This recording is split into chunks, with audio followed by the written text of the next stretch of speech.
The farewell audience with Queen Victoria had been scheduled for 15 minutes. This was noted on the official itinerary in 3 places. Underlined in the copy William's bureau chief had personally handed him that morning, with the energy of a man transferring responsibility, and had been confirmed twice by the Velhari protocol officer, whose job appeared to consist entirely of confirming things and looking quietly distressed about them. 15 minutes. William had prepared for 17 because he was that kind of person. It ran 43, not because anything went wrong. That was the remarkable part. The terms had been reviewed, the language ratified, the final clauses initialed in the places the Velhari legal system required initialing, which was more places than Earth's, and in a different order that William had practiced until the sequence felt natural and then practiced again, because feeling natural and being correct were not always the same thing. Queen Victoria had moved through the proceedings with the unhurried authority of a woman who had been governing 3-star systems since before William was born, and found the experience neither taxing nor particularly surprising. She was tall, golden-skinned, in the warm way of all Velhari, with the long tapered ears that curved upward beneath her silver-threaded hair and caught the light when she turned her head. She had the kind of face that had stopped performing patience sometime in its 40s and arrived at something more genuine, a settled attention, directed and complete, that made you feel that the 40 minutes she was spending with you was 40 minutes she had actually chosen. William found her privately rather extraordinary. He did not note this anywhere official. The signing concluded. Victoria set down the instrument. Velhari agreements were still signed with something that functioned as a pen, which William had found charming until he learned the ink was a mild biosignature compound that would alert the Velhari diplomatic network if the document was tampered with, which was less charming and more quietly sobering, and rose from the table with the ease of someone whose joints had long since accepted their responsibilities. She delivered her closing remarks. They were warm, precise, and exactly as long as they needed to be. William shook her hand, which was cooler than he expected, and said the things he had prepared to say and meant most of them. Then she said it. She said it the way she might have noted the weather or confirmed a departure time.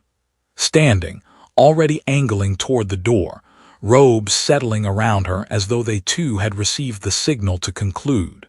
She said that her daughters, Stella and Ariana, would be remaining on Earth, that William would oversee their integration, that she expected, and here she used the Velhari word that translated most accurately as *expected but carried secondary connotations closer to has already arranged for grandchildren within a generation, that she had every confidence in him, that the paperwork was in the supplementary folder, 3rd section, behind the cultural exchange appendix.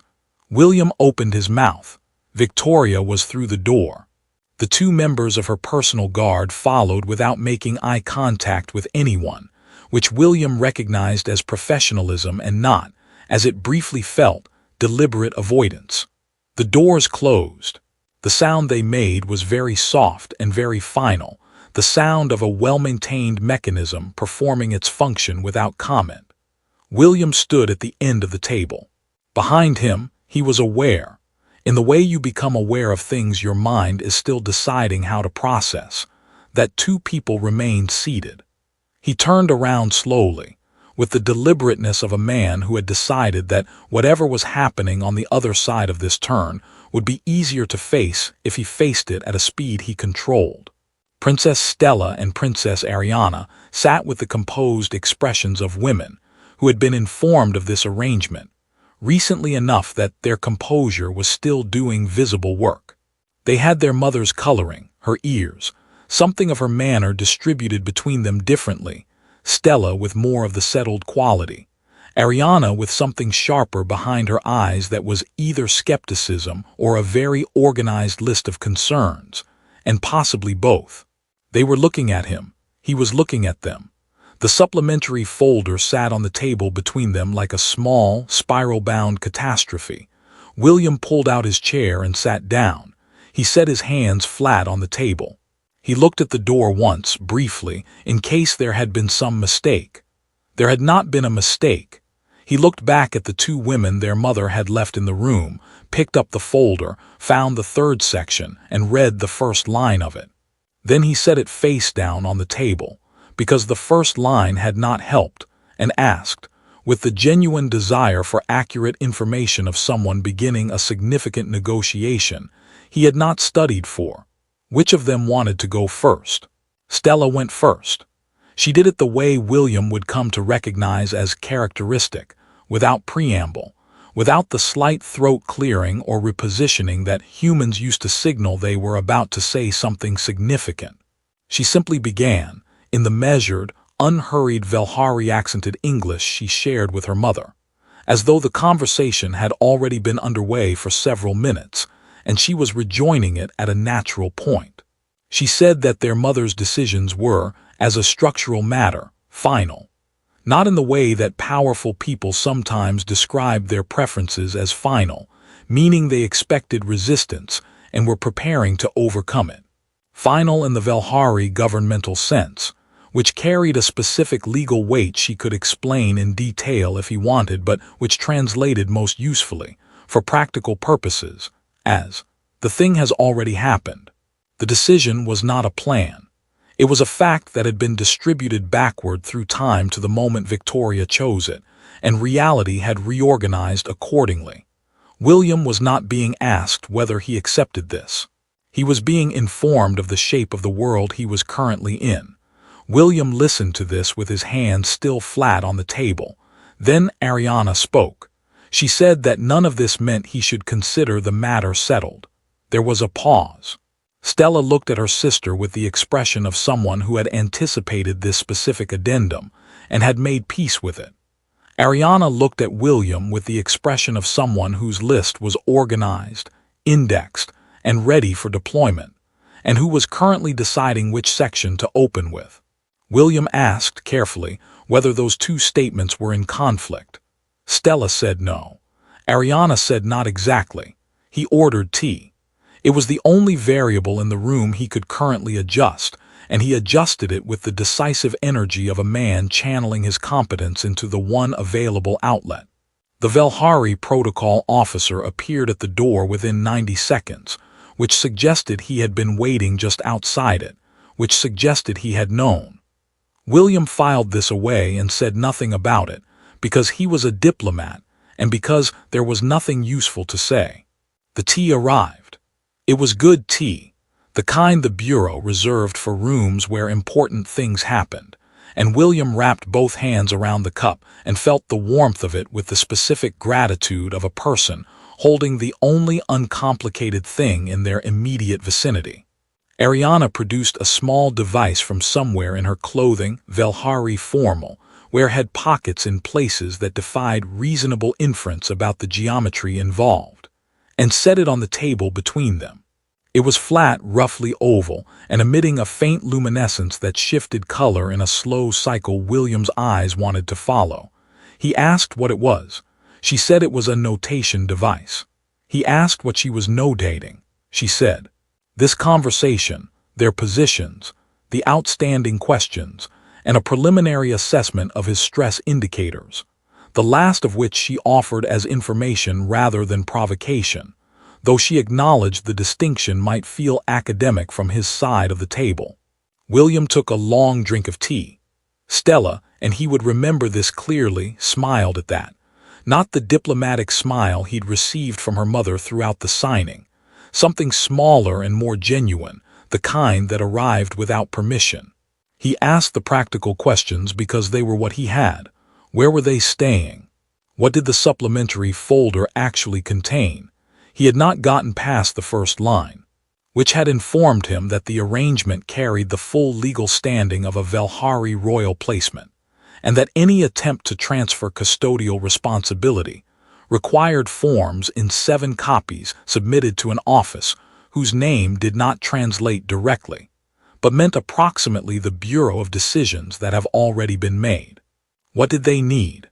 What did they know about Earth beyond what the diplomatic briefings would have told them, which he privately suspected was either much more or much less than he'd find comfortable.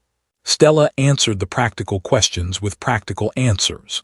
They had luggage, a detail delivered without elaboration that William decided not to elaborate on either, for now. The folder contained housing provisions, a cultural liaison budget, and a document that was either a formal introduction letter or a very politely worded set of instructions, possibly both. They had reviewed Earth briefings up to the current political summary, and Ariana had supplementary reading she had requested through independent channels. William looked at Ariana.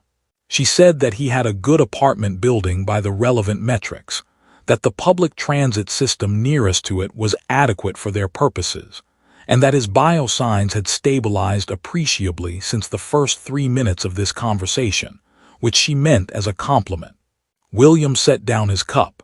He said, with the measured honesty of a man deciding that sincerity was the only strategy he hadn't tried yet, that he wanted to be straightforward with them, that he had not prepared for this, that he was going to do his best, which was a thing he had always been able to say and mean, and that he would need them to tell him when his best was missing something important.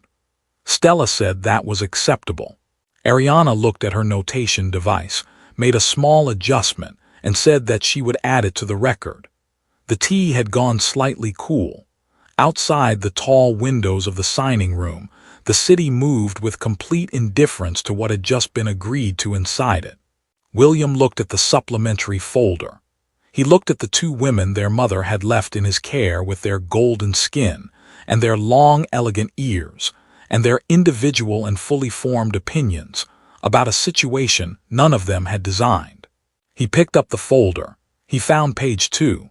Page 2 was marginally more helpful than page 1, which he chose to interpret as a trend. William's apartment had 1 bedroom, 1 bathroom, a kitchen he used with genuine regularity, and a living room that had, until this afternoon, contained exactly the right amount of furniture for a person living alone with occasional guests, and no immediate plans to change either of those conditions. He had been comfortable there. He had arranged it carefully over 2 years into something that reflected his actual life rather than an aspiration toward one, and he had been quietly proud of this in the way people are proud of things they don't mention to anyone. The luggage arrived before they did. He wasn't sure how. He had left the signing room with Stella and Ariana, taken the bureau's transit vehicle to his building, ridden the elevator with both of them in a silence that was not uncomfortable but was doing considerable work, and opened his front door to find 4 cases already inside it.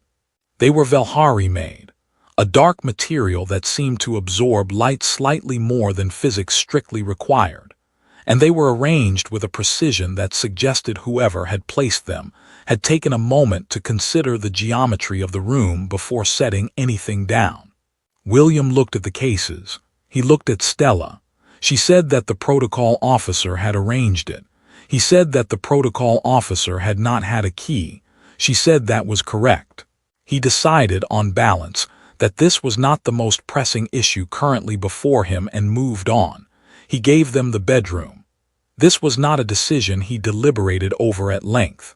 He stood in the hallway, looked at the cases, looked at the 2 princesses of a 3-system Velhari sovereignty standing in his living room with the patient expressions of people who were waiting to see what kind of person he was going to turn out to be, and said that he would take the sofa, that it was a good sofa, and that he had slept on it voluntarily on at least 3 occasions, which made this practically a preference.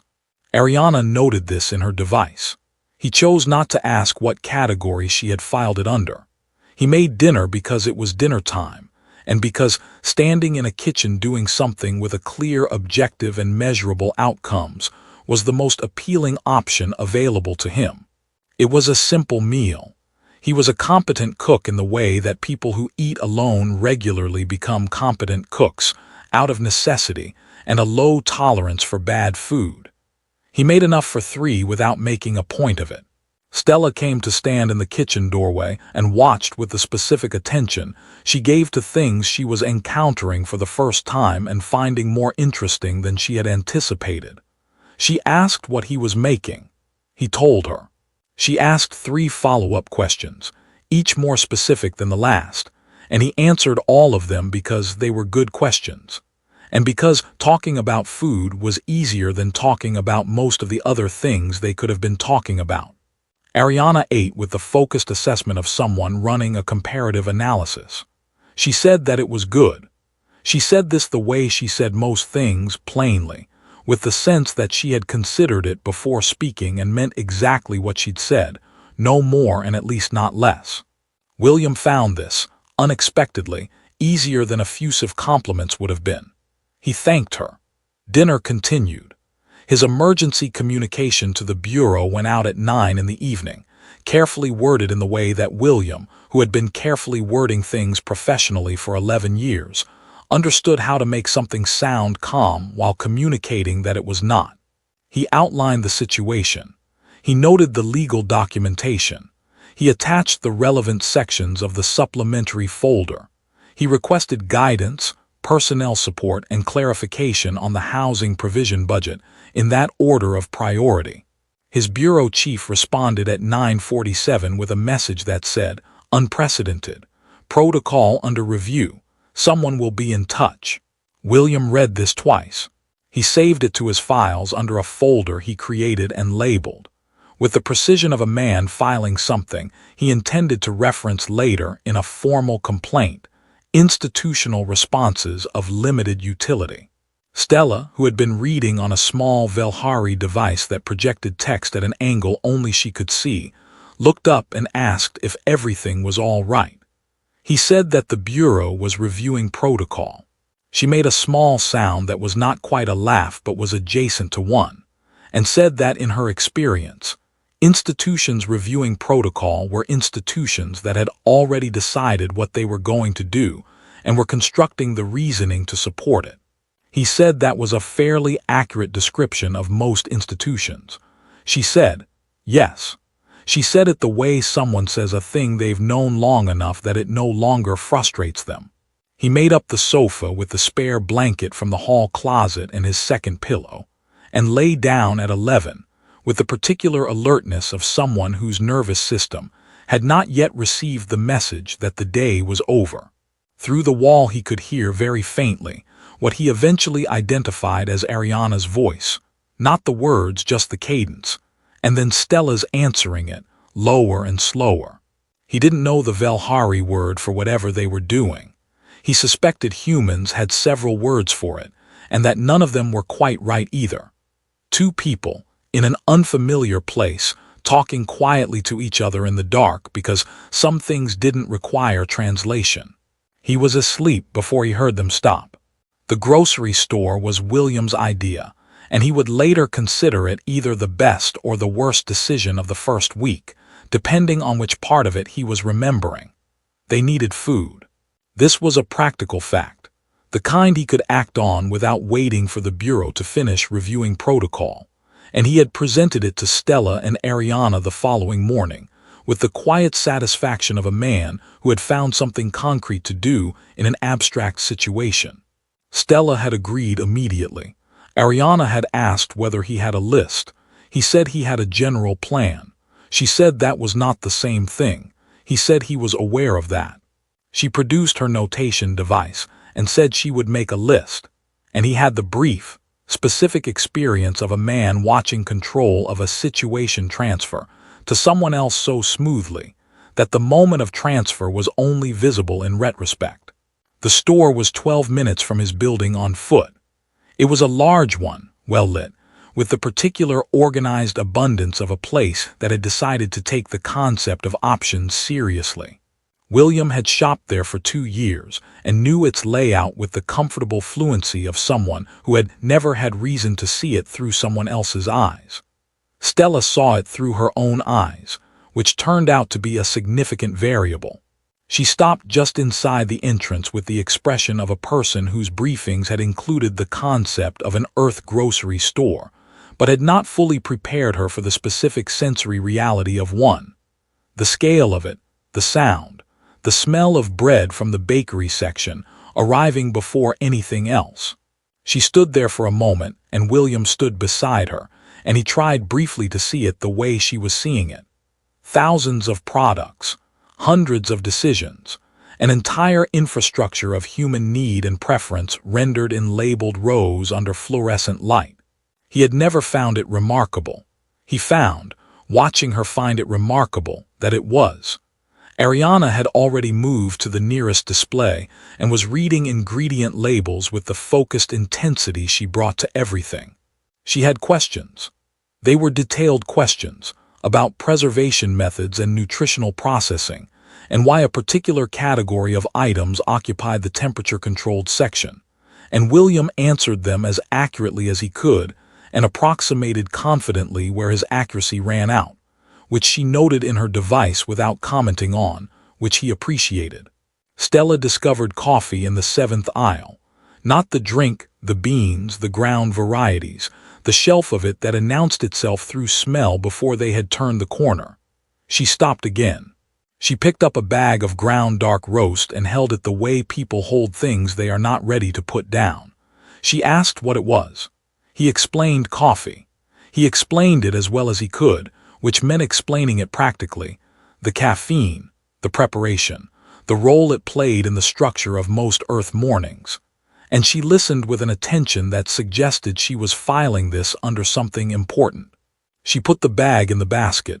She put a second one in. He said nothing about the second one. He was learning. The navigational error happened on the way back. He had taken a different route, intending a shortcut that he had used successfully perhaps 60% of the time, and the 40% asserted itself, and they emerged from a side street into the unexpected vicinity of a community center whose parking area had been transformed, for the day, into a regional amateur robotics competition. There were banners. There were approximately 40 folding tables arranged in rows, each supporting a different construction in varying states of completion or destruction. There was a sound system playing something with more enthusiasm than fidelity. There was, near the entrance, a sign-in table staffed by a teenager who looked at the three of them with the bright, inclusive energy of someone who had been told that outreach was important. Ariana was already reading the sign. William began to explain that they weren't participants. Ariana said that there was an open entry category with a 30-minute build window and that the materials were provided. Stella looked at her sister with an expression that contained, William was almost certain, a specific kind of anticipatory delight that she was doing very little to conceal. He looked at his grocery bags. He looked at the tables. He said, with the honesty of a man who had stopped pretending he was steering anything, that he supposed they had 30 minutes. Ariana built something in 22.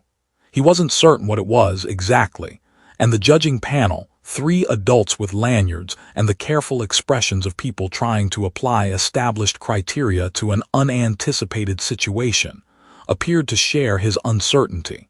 It was small, self-correcting, and moved with a fluid economy that the other entries, which were charming and enthusiastic and entirely recognizable as robots, did not. One of the judges asked Ariana what it did. She said that it mapped its environment, identified the most structurally unstable element within range, and reinforced it. The judge looked at the device. The device had, in the 20 seconds of this exchange, identified a wobbling table leg 3 rows over and was making its way toward it with quiet purpose. Ariana won the open entry category. The trophy was 6 inches tall and had a small golden gear on top that was not remotely to scale with anything. She accepted it with both hands and the expression of someone receiving something that would be recorded. William carried the groceries home. Stella walked beside him with her bag of coffee held separately from everything else as though it had been categorized differently. He asked if she was all right. She said she was thinking. He asked what about. She said, this. He didn't ask her to be more specific because the way she said it suggested that this was not a small word and that she was still finding its edges. They had dinner. He made coffee after because it seemed necessary and watched Stella's face when she tried it for the first time. The pause, the recalibration, the second sip taken with the deliberateness of someone deciding something. She said nothing about it. She kept the cup. The Bureau's follow-up arrived on a Tuesday, 18 days after the audience, in the form of a junior attaché named Reed who appeared at William's door at 9 in the morning with a tablet, a lanyard, and the expression of someone who had been briefed extensively on a situation, and had arrived to find that the briefing had not covered the situation. Reed was 26, possibly 27, and had the careful professional energy of someone who had recently passed several important examinations, and was now encountering the part of the work the examinations had not tested for. He introduced himself. William invited him in.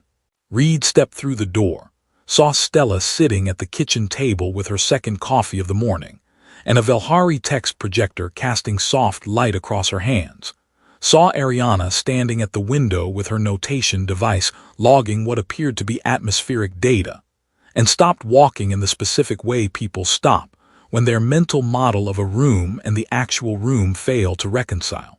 Stella said good morning. Ariana did not look up but said, without inflection, that his stress indicators were elevated and that this was understandable given the circumstances. Reed looked at William. William said that he would make tea. The meeting lasted 2 hours, which was 1 hour and 40 minutes longer than Reed had, visibly, planned for. He had questions from the Bureau, careful, procedural questions about the arrangement, the legal documentation, the cultural liaison budget, the status of the diplomatic relationship as it pertained to the princess's presence and William's custodial role, a phrase he used once and did not use again after the way Ariana looked up from her device when he said it. William answered what he could answer. Stella answered 2 questions directly, which Reed had not anticipated and for which his tablet appeared to have no dedicated field. Ariana answered 1 question and then asked Reed 3 in return, the last of which, concerning the Bureau's internal protocol review timeline and the specific criteria by which completion would be determined, he could not answer, and which she noted in her device with the air of someone adding an item to a list that was already long. At the end of the meeting, Reed said that the Bureau was grateful for William's continued management of the situation. William said that he would pass that along. Reed looked uncertain about who he meant. William did not clarify, because he was not entirely sure himself. After Reed left, Stella poured a 3rd coffee and sat back down and said that the Bureau reminded her of the Velhari administrative body that managed the Third System territorial disputes, not in its competence, which she was not evaluating, but in its relationship to situations that had already resolved themselves before the relevant paperwork could catch up. William said that was a generous framing. She said she had a lot of practice with generous framings. He asked if that was something her mother had taught her. There was a brief pause, the comfortable kind, and she said, among other things. It was Ariana who established the evening routine, though she did not announce it as such.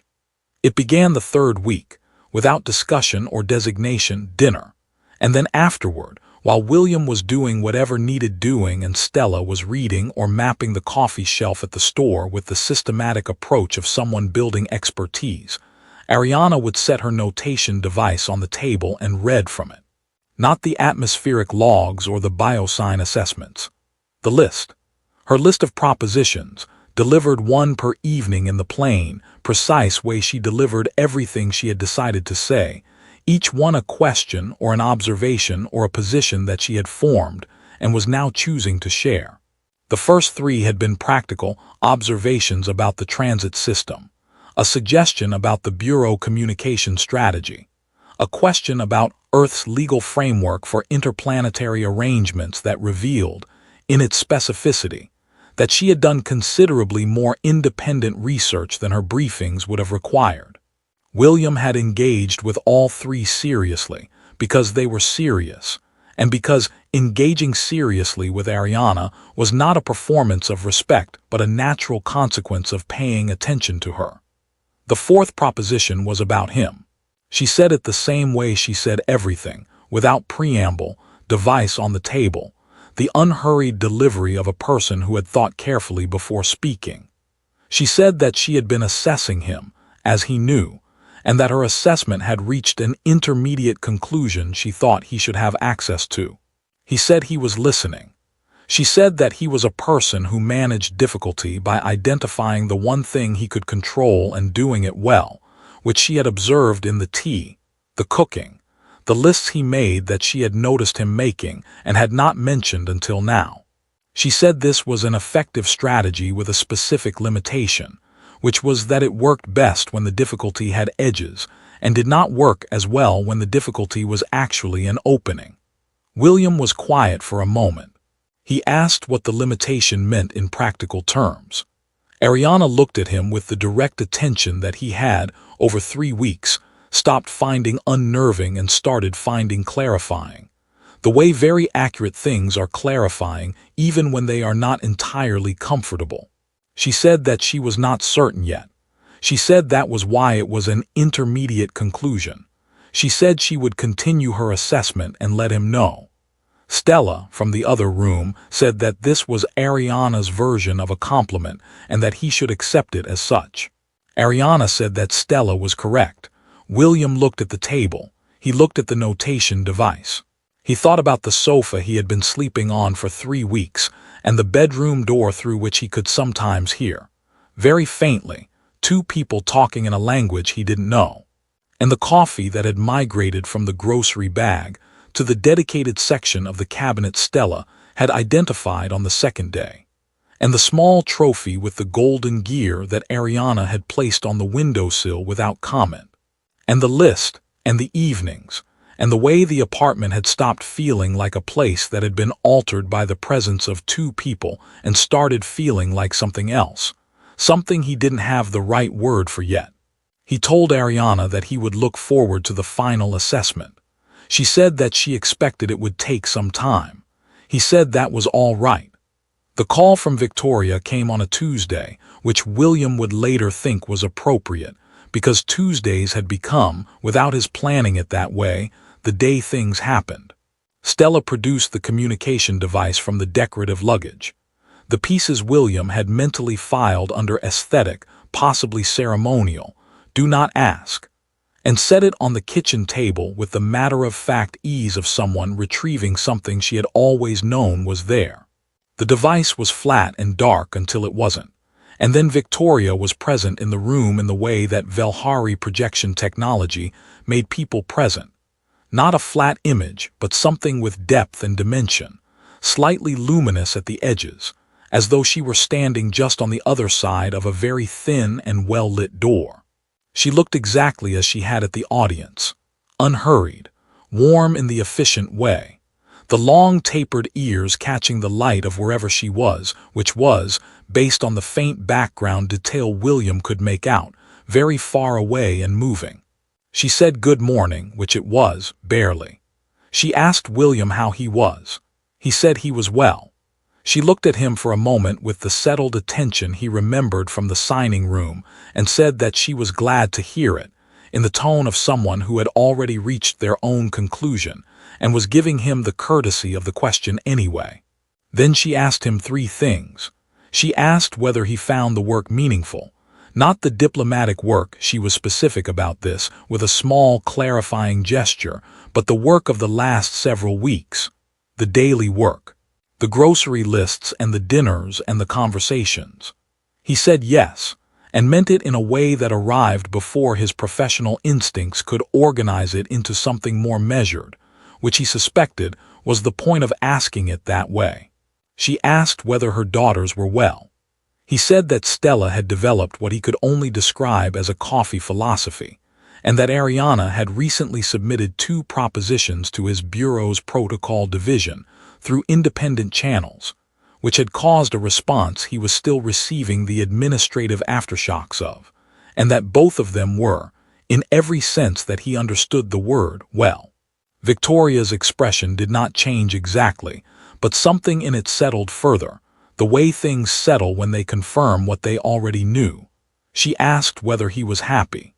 William had not been asked that question professionally in 11 years, and personally not recently enough that it arrived without weight. He sat with it for a moment. He thought about the sofa, which he had stopped minding. He thought about the evenings, and the list, and the way Ariana had said, intermediate conclusion, as though it were a door she was leaving open with precision. He thought about Stella at the kitchen table every morning, both hands around her cup, reading in the particular silence of someone who has found a place they are not performing comfort in. He said yes. Victoria said she was pleased. She said it simply, without ceremony, the way she said things she meant completely.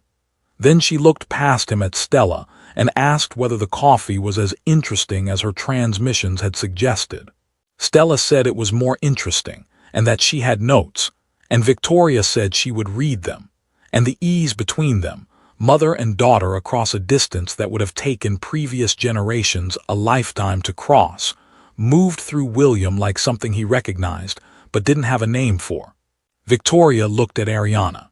She said that 3 items from Ariana's evening propositions had been incorporated into the revised cultural accord, the version that would go to the full Velhari Council next month.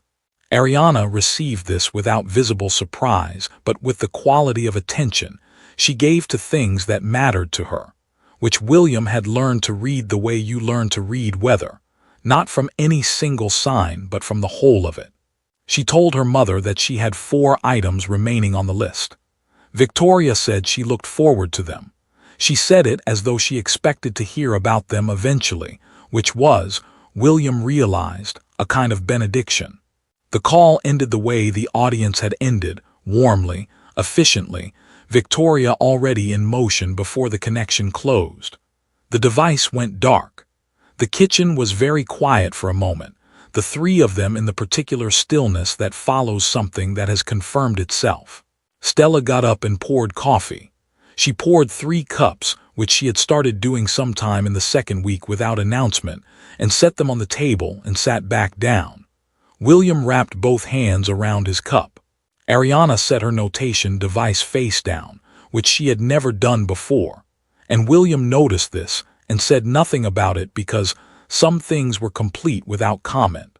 He called his bureau chief that afternoon and said, with the measured precision of 11 years of diplomatic language, that the situation had resolved itself through means the protocol review had not anticipated and did not need to. His bureau chief said that was a relief. William said that he imagined it was. His bureau chief asked if there was anything the bureau needed to do. William said he would send a summary and that they should update the cultural liaison budget to ongoing, and that the protocol folder he had filed under * institutional responses of limited utility could be archived, not deleted, because he was that kind of person. That evening Ariana read from her list. The 4th item was a question about what he intended to do next, not professionally, but in the larger sense, the sense her mother had meant on Tuesday morning. He said he wasn't certain yet. She said that was an honest answer and that she would accept it as a starting point. He asked what the 5th item was. She looked at him across the table with the direct, clarifying attention that he had stopped finding unnerving somewhere around week 4 and had started, quietly and without announcing it, finding essential. She said she would tell him tomorrow. Stella had brought something in from her luggage that morning, a small Velhari seedling in a sealed traveling case, a thing with pale silvery leaves that caught light the way her mother's ears caught it, and which required, she mentioned without making a point of it, a stable environment and several years to bloom. She had put it on the windowsill beside the trophy with the golden gear. It sat there in the late light, small and deliberate and entirely certain of where it was. William looked at it for a long time. He thought about a queen who had governed long enough to know what she was doing. He thought about 2 women who had arrived with their own minds and their own lists, and their own ways of deciding what a place was worth, and who had made their choices the way people make real choices. Not all at once, but slowly, in the accumulation of dinners and mornings and evenings and small, ordinary things that turn out, in the end, to be the structure of everything. He thought about himself. 11 years of careful preparation and measured language and finding the one controllable thing and doing it well. And how none of that had been wrong exactly, but how it had been, without his knowing it, a door he was standing in front of rather than through. The seedling on the sill caught the last of the evening light. Ariana's device sat face down on the table. Stella's cup was still warm. William was, he thought, exactly where he was supposed to be. Not because a queen had arranged it, though she had, but because he had been, when it came to it, exactly the right person for a posting his preparation had not covered, and had shown up, and kept showing up, and somewhere in the showing up had become someone the showing up had changed. He would tell Ariana that tomorrow counted as a starting point. He thought she would find that acceptable.